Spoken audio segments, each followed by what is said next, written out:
The world watches in dismay as the conflict between Russia and Ukraine rages on. Diplomatic efforts have faltered, leaving a deafening silence where dialogue should be. Russia, steadfast in its refusal to engage in direct talks with Ukraine, views the situation through a very different lens. Russia's silence speaks volumes about its perception of Ukraine and the West. To understand why Russia won't talk, we must first understand how it sees the world. Russia views Ukraine's political leadership as beholden to Western interests, particularly those of the United States. It argues that Kiev has surrendered its sovereignty, making decisions that prioritize Washington's agenda over the needs of its own people. This perception is reinforced by Ukraine's close military and economic ties with NATO and the European Union. Russia points to the 2014 Euromaidan revolution as a turning point, a Western-orchestrated coup that installed a pro-Western government in Kiev. This event, according to Moscow, marked Ukraine's definitive shift away from Russia's sphere of influence and towards the West, cementing its status as a proxy actor in a larger geopolitical struggle. Russia's narrative dismisses the agency of the Ukrainian people, portraying them as victims of Western manipulation. It ignores the genuine desire for closer ties with Europe expressed by many Ukrainians, particularly those seeking to escape Russia's historical dominance and embrace democratic values. This denial of Ukrainian agency is central to Russia's justification for its actions. Russia challenges the very notion of Ukrainian statehood, arguing that Ukraine lacks the fundamental characteristics of a sovereign nation. It points to Ukraine's history of political instability, internal divisions, and alleged corruption as evidence of its inability to function as a truly independent entity. The Kremlin views Ukraine's government as illegitimate, a product of Western interference rather than the will of the people. It argues that Ukraine's leaders are incapable of making independent decisions, their actions dictated by their Western patrons. This perception of Ukraine as a non-state actor further complicates the prospects for meaningful dialogue. Russia's stance on Ukraine's statehood is rooted in a broader worldview that emphasizes spheres of influence and rejects the West's promotion of democracy and self-determination. It reflects a belief that Ukraine, by virtue of its history and geography, rightfully belongs within Russia's orbit, and that any attempt to break free constitutes a direct threat to Russia's security.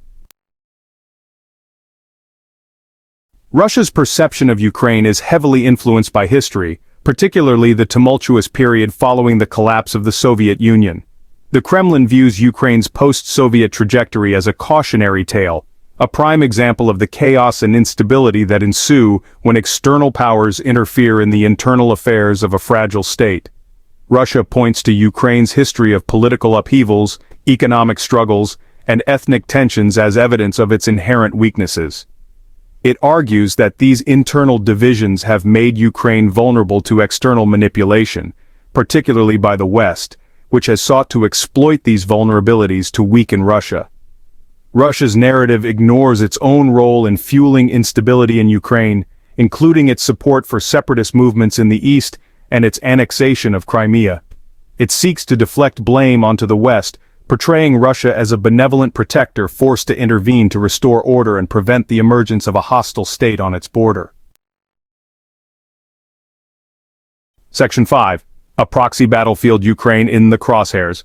Russia views the conflict in Ukraine not as a bilateral dispute but as a proxy war, a dangerous escalation of its broader geopolitical rivalry with the West, led by the United States.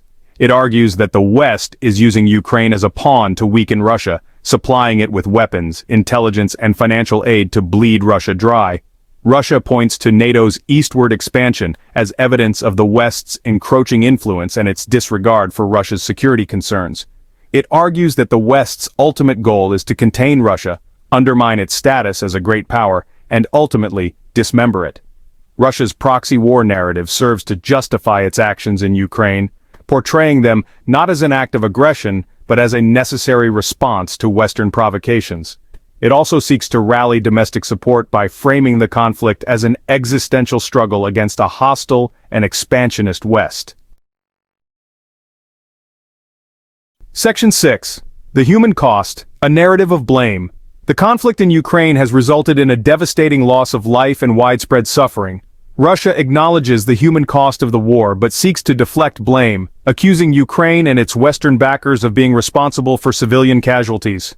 Russia accuses Ukrainian forces of using civilians as human shields, deliberately placing military targets in populated areas, and indiscriminately shelling cities and towns. It portrays Ukrainian soldiers as ruthless nationalists willing to sacrifice their own people to achieve their goals. Russia's narrative ignores its own indiscriminate use of force, including its targeting of civilian infrastructure and its use of cluster munitions in populated areas. It seeks to downplay its own responsibility for the humanitarian crisis while portraying itself as a victim of Western propaganda. Section 7. Russia's Battlefield Calculus, a Different Lens. Russia's approach to warfare differs significantly from that of the West, shaped by its own historical experiences, cultural values, and strategic priorities. These differences are evident in its military doctrine, its conduct on the battlefield, and its willingness to accept high casualties. Russia places a premium on decisive victory, even if it means resorting to overwhelming force and accepting significant losses. It prioritizes the achievement of its strategic objectives over the minimization of civilian casualties, a calculus that horrifies the West but aligns with Russia's historical experience. Russia's battlefield calculus is also influenced by its deep-seated suspicion of the West and its belief that the West will exploit any sign of weakness. This leads to a reluctance to engage in negotiations from a position of perceived weakness, as Russia fears that any concessions will be interpreted as a sign of weakness and exploited by its adversaries. Section 8. Unrestrained Aggression, a Threat to Global Order. Russia's actions in Ukraine have been widely condemned by the international community as a violation of international law and a grave threat to the rules-based order. The Kremlin, however, rejects this characterization, arguing that it's acting in self-defense and in accordance with its own interpretation of international law. Russia accuses the West of hypocrisy, pointing to its own history of military interventions and regime change operations. It argues that the West has no moral high ground from which to judge Russia's actions, and that its condemnation is motivated by geopolitical interests rather than genuine concern for international law. Russia's defiance of international norms has raised profound questions about the future of the rules-based order. It has exposed the limitations of international institutions in deterring aggression by a major power, and highlighted the challenges of holding powerful actors accountable for their actions. The West's role fueling the fire or seeking peace.